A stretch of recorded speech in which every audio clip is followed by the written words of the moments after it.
Well, welcome to another ILCMA Local Gov Stories podcast. I'm Jim Moran, one of the co-hosts of the podcast, along with Melanie Santostefano, Vicarious Multimedia. Melanie, it is wonderful to see you. Great to be back with another episode of ILCMA Local Gov Stories. Absolutely. And I'm loving your snazzy office space in the background. Is that the Oval Office? Kind of. So this is what AI thinks the Oval Office looks like. Got Zoom it. is a new AI background generator, which I love. I love that I've been too. playing around with this, so I think in future episodes we'll see where where I'll be on a road trip or something. Yeah, This is let's kind of play with the cool. backgrounds. That's fun. I would love for us to do an episode on municipalities using AI, whether it's generating content or images like this, because Mhm. it's incredible to see, and this image is a good example, how AI images a year ago would have people with like 8 fingers and 2 heads and stuff, and like Uh-huh. I've it been hearing appears about to that. it's gotten much smarter. And maybe we actually, going into the winter conference a year and a half ago, we talked to an AI expert. It'd be good to have him back to talk about how AI has changed just in the last 2 years. So anyway, Yeah, what do you think? or I was going to say, or if there are local government professionals out there watching right now and your organization is using AI, definitely reach out to dpeters@niu.edu. We would love to get you on the show because that is one of the trending topics that continues to trend. But I will say something about AI. So our videographer was doing one with a horse in it, and to your point, it kept producing a horse with 5 legs. it couldn't get rid of the fifth leg, so it was kind of we had to drop that for a little while until it kind of caught up with itself. But yeah, That's pretty it's funny. interesting what you get. Well, in Melanie, you bring up a great point too. Whether it's AI or any other content that you want to hear on ILCMA Local Gov Stories, send Dawn Peters an email, and she'll relay that to us, and we would love to connect with you. So, dpeters@niu that's your email address, .edu. So, Melanie, we have an exciting episode today. One of the things that we like to spotlight on Local Gov Stories is people's stories working in Illinois, ILCMA members in leadership positions or making a difference in their community. And today we're going to talk about a tremendous asset and resource that ILCMA offers its memberships. I've talked about this before, and I'll say it again. I've been through, as you know, many different careers over my life, and I've been a part of a lot of different professional associations. And ILCMA is so unique in the way that they just do it right and really serve the membership. And we're lucky in the state of Illinois to have a professional organization like this. And today's episode is a great example. The Senior Advisor Program of what ILCMA offers is, again, a great resource to everybody throughout the state of Illinois.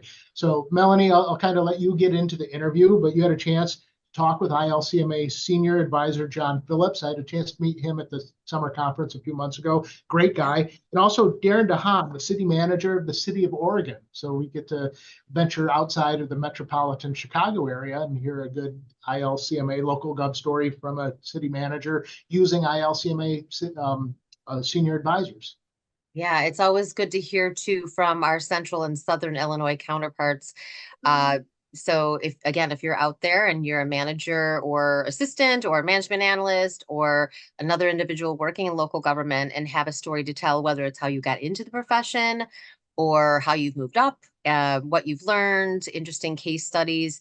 For example, today as Jim mentioned, we're going to talk with John Phillips and Darin DeHaan. And we're going to talk about not only the senior advisor program that is the primary focus to make sure that everyone out there watching knows that this is a resource that you can utilize for anything, really.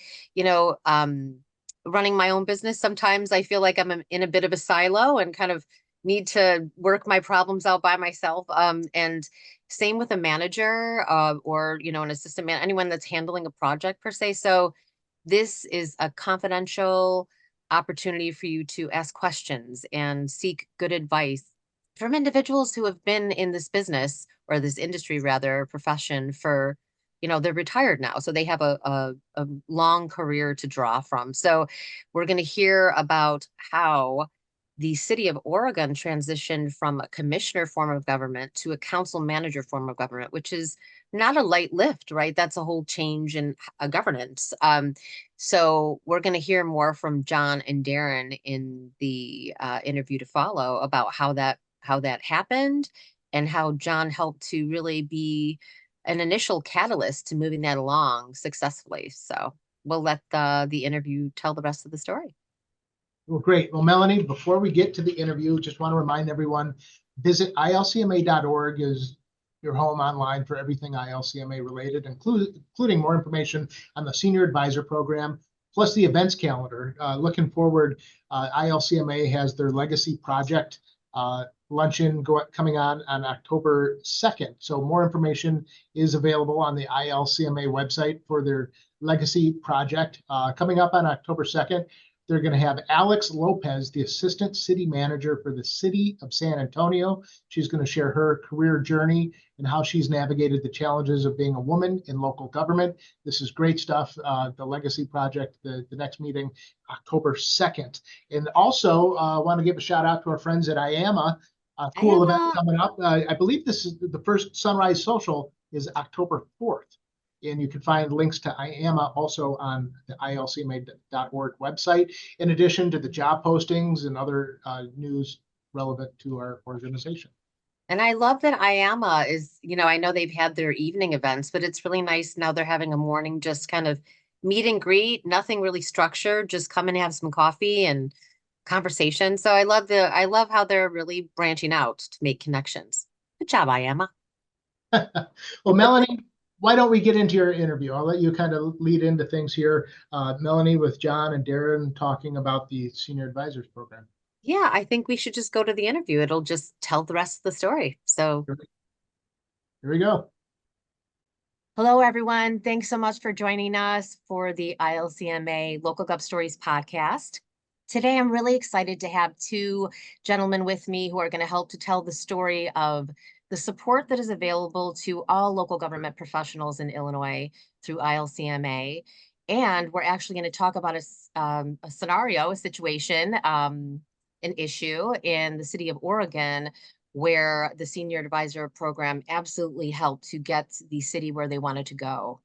But first, I'd like to introduce John Phillips. He is an ILCMA advisor, senior advisor, offering assistance in many different ways.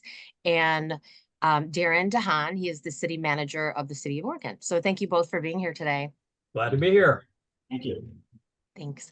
So let's start with you, John, because we really do want to highlight all the wonderful value and support that the ILCMA Senior Advisor Program offers to local government professionals. So why don't you tell us a little bit about it for those of you who don't know about it? The Senior Advisor Program was set up by ICMA 50 years ago, and it was set up to provide an opportunity for retired city managers and administrators who wanted to continue to provide support and service to the members of the association. These can be pretty challenging jobs, and sometimes there's nobody there you can really talk to in confidence in your community. So the Senior Advisor Program has been around a long time. We have a strong program in Illinois. We now have 7 senior advisors with 3 new additions, which provides us incredible support in Illinois, and the board and ILCMA has been very supportive of the Senior Advisor Program.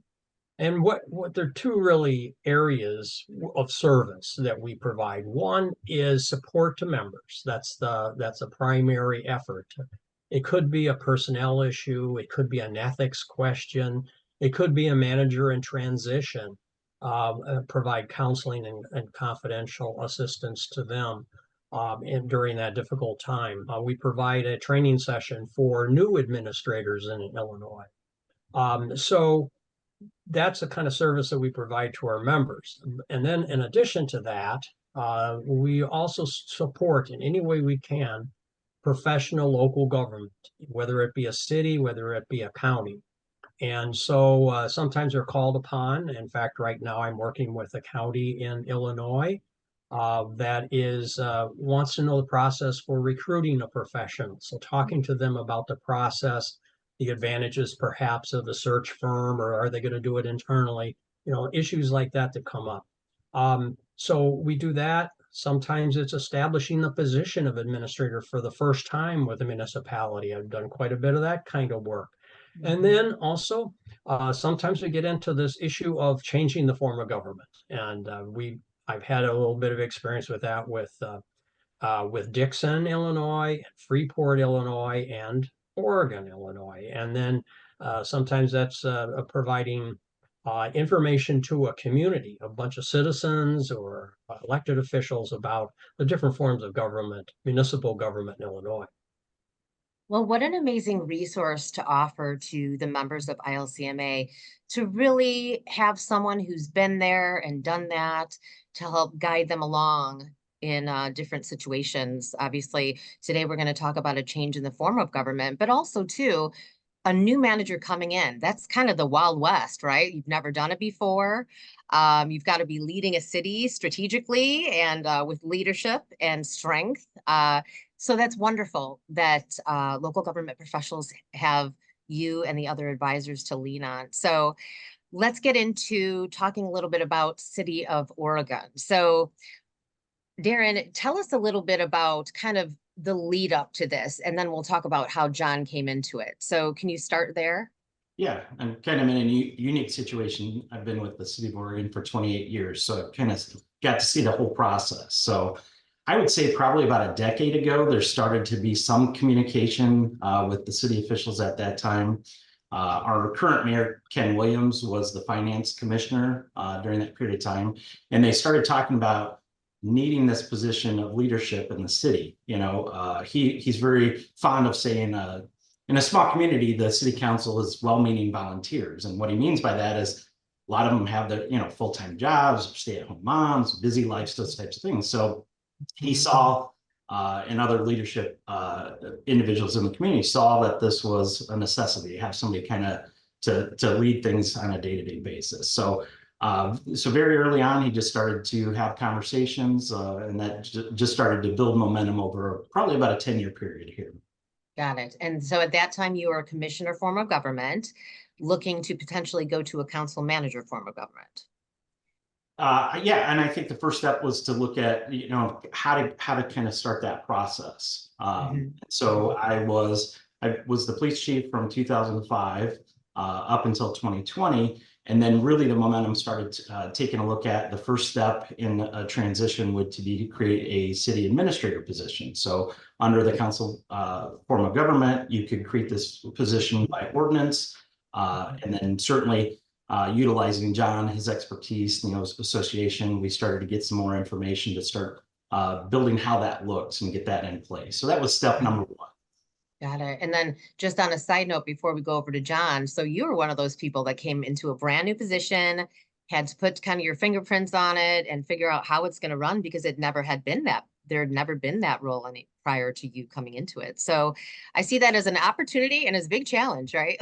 How are we going to do this thing? Yeah.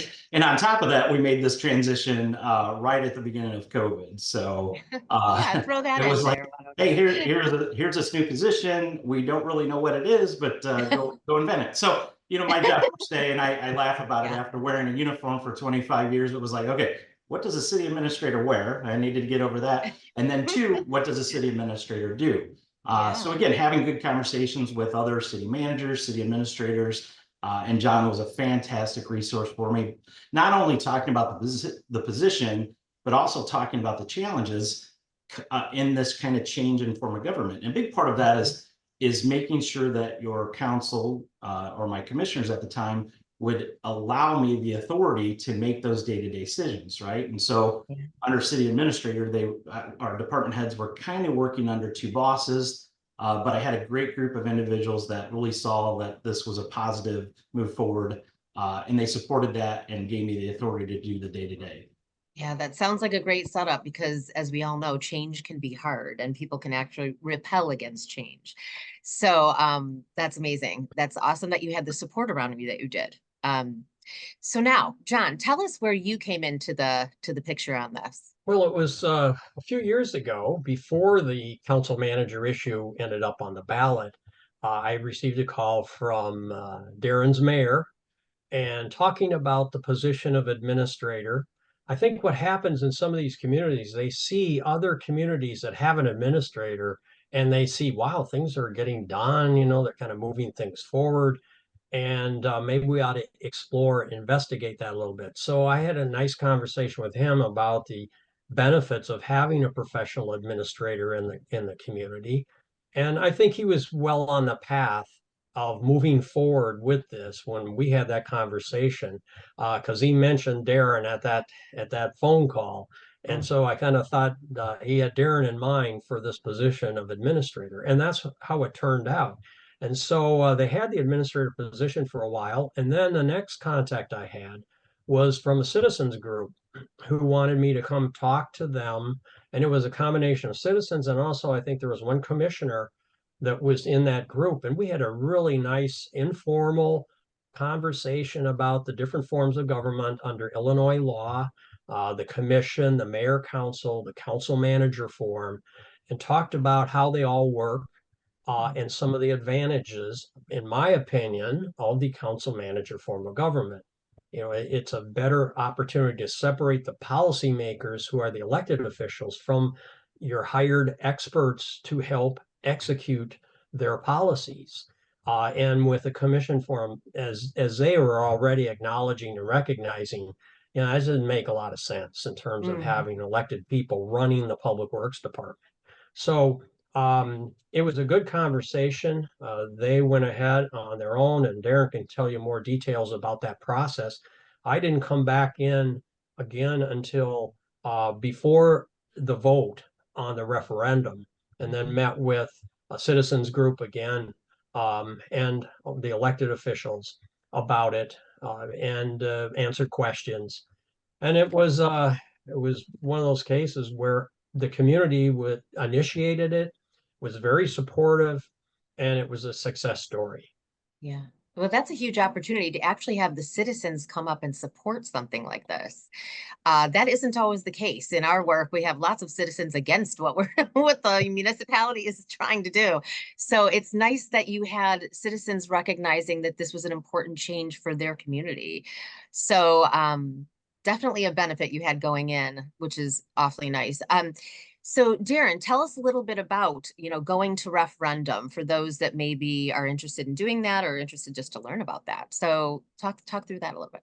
Yeah, again, like John said, once we made that first transition, they saw the efficiency, they saw, how a city could run under this kind of form, and they wanted to take the next step. So just kind of the small subcommittee came together, again, broad representation. We had a former mayor that was in that group, retired teacher, just some citizens and things like that. So, they really were the driving force on taking the next step. And they had come to the city council meeting and made the pitch to move forward. So then it was, the next discussion was whether or not they would put the referendum on the ballot, or we would kind of do from the city perspective. And the mayor and the council really felt like this really should be a citizen initiative, right? And so let's just kind of be a support group, but kind of get out of their way and let them lead this. And they did a fantastic job kind of educating the public. We worked with our attorney to put together just answers to kind of frequently asked questions, not, supporting it one way or another, but just here's kind of how it works and those types of things. Got that out to the public. And then really what we saw was kind of a unique thing where as online discussion happened on Facebook, which often happens on local issues, we saw citizens becoming educated and answering those questions for other citizens as they posed them in those forums. So that was really unique to see them step up and say, no, this is what we've learned and this is how it works and this is why it's a positive thing. So it was kind of, I always say it was the perfect storm here, having leadership support from the mayor and the council, having the guidance from John and the organization, and then the citizens group really just pushing things forward. So midterm election, it was put on the ballot and it ended up passing on the first run. So it was very cool. That's another thing, having residents actually go to bat for what's good for the city. That's another unique angle of this, that you actually had, these residents that were interested in really digging in and understanding how this change could benefit Oregon. So, and then getting on social too. Gosh, if we had that in every project that we work on, life would be much easier. Usually you're fighting against that. So It's that's key to wonderful. success. Yeah, key to success. Yeah. So that was the year that was it 2022 that it ended up getting passed? Yes. Yep. Okay. Yeah. All right. So you're 2 years in. How is your role going? You've kind of paved your own way here. So Yeah, I still feel like every day I'm kind of still inventing the position, right? You know, you yeah. continue to learn more and work things. I kudos to staff. You know, obviously this was a major change from them of the way things happened. So meeting with them and making that transition and building trust with them was a big part of and continued working with trust on them. So Sure. it's been really good. And one of the things I say is that as a small community, our speed and efficiency right now is unbelievable. And to me, it's not me, but I do believe it's the position to have somebody that's facilitating all of these things. I'm in every different committee meeting, so I know what every aspect is being worked on throughout the city, and then bring that together and then really push things forward. So the mayor always kind of takes a look at our agendas every 2 weeks and is like, holy cow, you know, they keep getting longer and longer. But we can move through things and we can speed up the efficiency of the city and city operations that way. So I'm always excited to kind of keep moving us forward quickly. Well, congratulations. It sounds like it's going very well. You know, just centralizing that, right? Like getting that one point person that really has their fingers or, hands in all things to just have the overview. And then I often say, I believe this, that, administration in local government is much like an entrepreneur. You have to be very smart in where you put your people, have the long-term vision, right? And another thing too, being a business owner, I could liken it to a village or city manager or a county manager or administrator, because there are often times, and this is getting back to John and your role, that these individuals can feel like they're in a bit of a silo, right? They don't, they don't want to confide maybe into the challenges they're experiencing with, department heads, just because they got to keep that strong front. So having the senior advisors to really be a sounding board and provide like guidance and a safe place to talk about just challenges. So I'm sure you've seen that, John, over and I over. certainly have. And, you're right. I think in those positions, sometimes you can't really confide with your staff. You Yeah. can't really confide with your council and mayor about a delicate issue. But a colleague that you trust doesn't have to be a senior advisor. It can be another city manager in a neighboring community that you know and trust. And we have a lot of that kind of support that goes on in the association as well. And so, but it's kind of an opportunity to reassure people in that position that there's somebody there that's got their back. They understand. They've been there. This is not the end of the world. And also, it's an opportunity not to take it home, not to put that on your spouse, Yeah. put everything on, because you can talk to them, but you don't want to just at the end of they have their own day and they have their own challenges. So anyway, Yeah. we try to be available for people who do need to talk. And a lot of times, we're not providing detailed advice about what they should do. It's more of a listening and asking questions. How did your council react to that? How do you think the community will react to that? Have you thought about doing this or that? And it's like asking questions. Really, it's to help work through some of those challenging issues that these people face in these positions. Yeah. But it's a rewarding opportunity for someone like me. I was in the business for almost 40 years as a city administrator and a city manager. And it was a great career, had a wonderful opportunity in a position like this to really impact positively the people in my community. And so it's a great profession, but sometimes it's nice to have a little support. Yeah, absolutely. And you, just on a side note, I know that you brought just an additional area of expertise because you had worked in the commissioner form of government and the council manager. So you saw both sides of this to really Well, it wasn't commission, it was a mayor council form of Americans. government. But I was a first timer too. I was a first administrator in the city of Rockford. So I was Oh, yeah. also trying to figure out what I should wear and what I should do. So I can relate to Darin's perspective on that challenge. Yeah. Well, so, and I would say too, just, I'm not in local government, but I'm around them quite a bit. And I do see how supportive this profession is to one another. Going to conference and being in on conversations with, two managers or assistant managers, just talking through their challenges. So there are so many opportunities that ILCMA provides, not only through education and the yearly conferences, but also through the Senior Advisor Program. So anything else either one of you want to add just to this story, or anything else regarding change in form of government, anything like that? Let me just add one thing. I think one reason why this worked so smoothly in Oregon is because they had already established the position of administrator. And so Darin was local, he was already there, and now you change to a council manager form, and to a lot of people, the title just changed.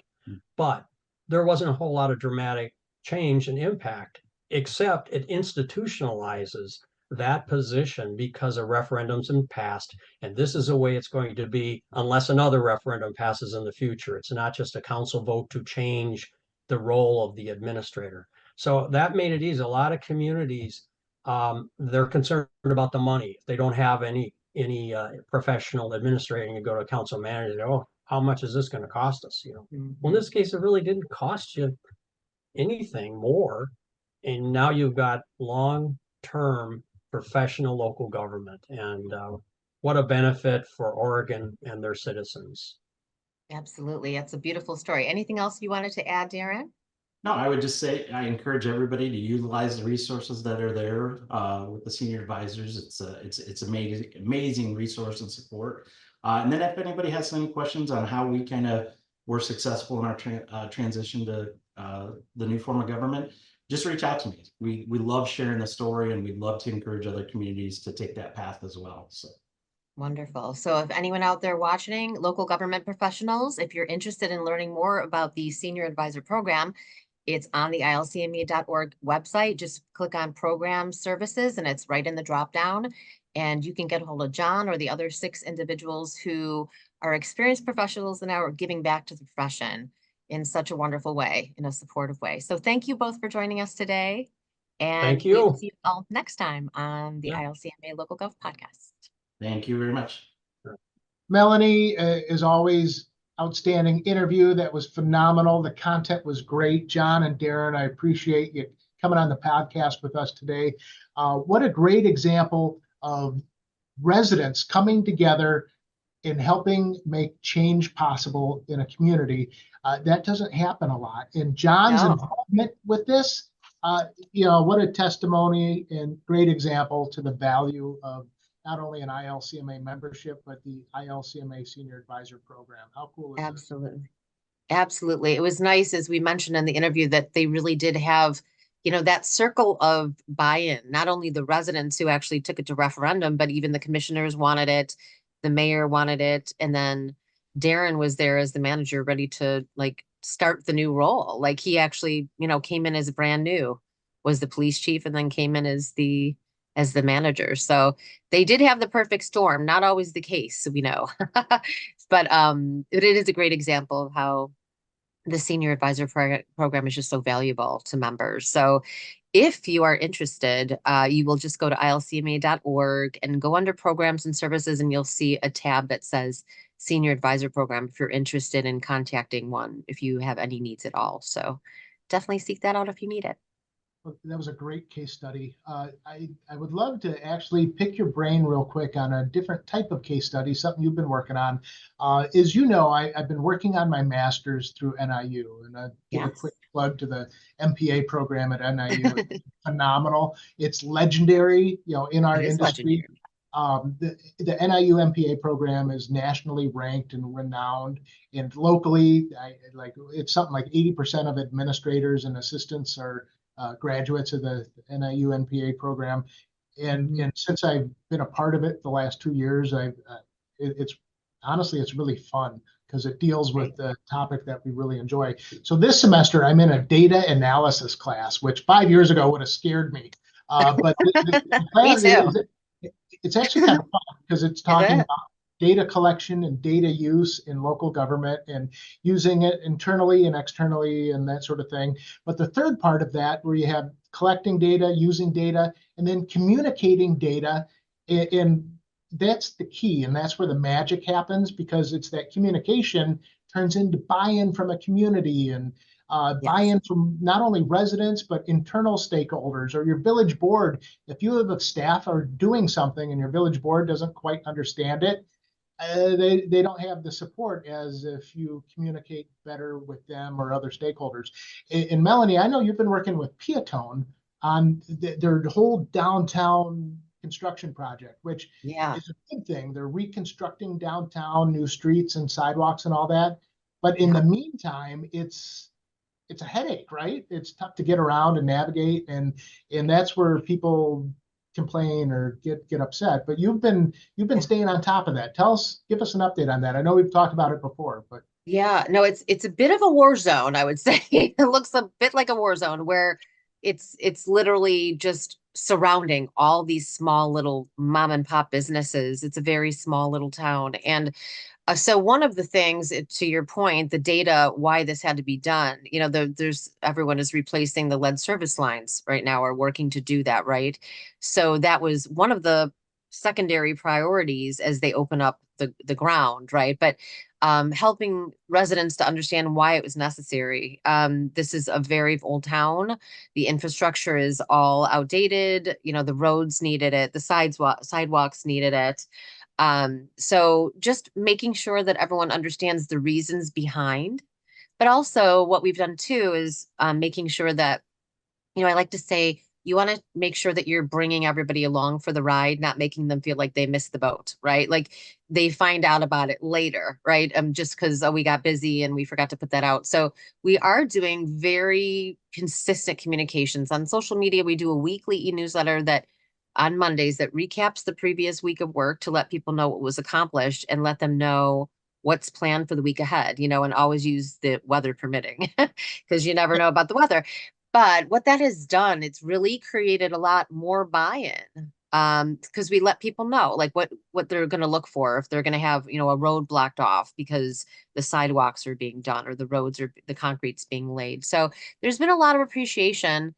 And so I'm sure the data shows, as you said too, just in a general like research sense, that when you don't create a fear of the unknown and you empower people with information, people join you, so that's a good example, Peatone, and it's actually going until end of construction season. So this has been since April through November. So it's a big commitment for the town and for the residents and business owners. So, but we're trying to help them see the long-term end goal, which is going to be a beautified downtown. So is this almost like a 2-year project, or will it wrap up totally this fall? No, it's just a one construction season. It started in early April and we're, roughly end of November, barring They can any. have a parade or something to celebrate. They should. Yeah, we've been talking about that, probably, well, potentially a holiday event, before the holidays, because it'll be all pretty by then, or definitely something in the spring.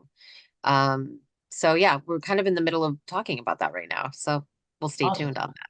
I can't wait to hear how that wraps up. But that's a Yeah, good project. analysis and a case study of good, effective communication making a difference in a big project like that.